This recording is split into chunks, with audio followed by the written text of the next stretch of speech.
Vadodara Gambhira bridge પરથી ટેન્કરને ઉતારવાનો મામલો chemical ભરેલા ટેન્કરને 3 દિવસમાં હટાવવામાં આવશે। ટેન્કર હટાવવાની કામગીરીને લઈ આણંદ કલેક્ટરનું નિવેદન પણ સામે આવ્યું। તેમણે કહ્યું કે આણંદ વહીવટી તંત્રએ MERC કંપનીની મદદ લીધી છે। MERC કંપની દ્વારા ટેન્કર રેસ્ક્યુ માટે પ્લાન તૈયાર કરાયો છે। ઓપરેશન માટે બ્રિજથી 900 મીટર દૂર હંગામી ઓફિસ તૈયાર કરાઈ છે। ટ્રકને સલામત રીતે બહાર કાઢવા આધુનિક સાધનોનો ઉપયોગ કરાશે।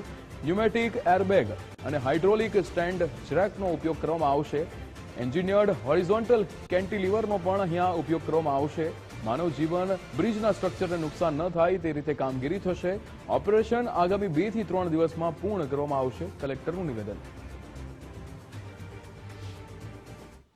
ગંભીરા બ્રિજની દુર્ઘટના પછી જે એક ટ્રક ત્યાં ફસાયેલું છે, આ ટ્રકને ત્યાંથી રેસ્ક્યુ કરવા માટે પોરબંદરના વિશ્વકર્મા ગ્રુપની MERC marine emergency response centre, જે ભારતમાં સમગ્ર ભારતમાં મરીન સેલ્વેજિંગના એક્સપર્ટ છે, આ લોકો તરફથી આખું રેસ્ક્યુનું પ્લાન તૈયાર કરી દેવામાં આવ્યું છે। સમગ્ર ઓપરેશન બ્રિજથી 900 મીટર દૂર રિમોટલી એમના જ્યાં એક ટેમ્પરરી ઓફિસ સેટ કર્યું છે ત્યાંથી સમગ્ર ઓપરેશન થવાનું છે।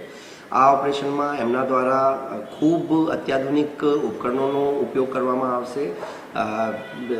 જે ન્યુમેટિક એરબેગ્સ છે, હાઇડ્રોલિક સ્ટ્રેન્ડ જેક છે, એન્જિનિયર્ડ હોરિઝોન્ટલ કેન્ટિલીવર છે, આ ઉપકરણો થકી આ રેસ્ક્યુ કરવામાં આવશે, જેથી કોઈ પણ માનવ જીવનને જોખમ ના થાય આ ઓપરેશન કરતા સમયે, અને બ્રિજની સ્ટ્રક્ચરને પણ કોઈ બીજું નુકસાન નહીં થાય। આ બંને બાબતોને ધ્યાનમાં રાખીને સમગ્ર ઓપરેશન આગામી 2 થી 3 દિવસમાં પૂરું કરવામાં આવશે।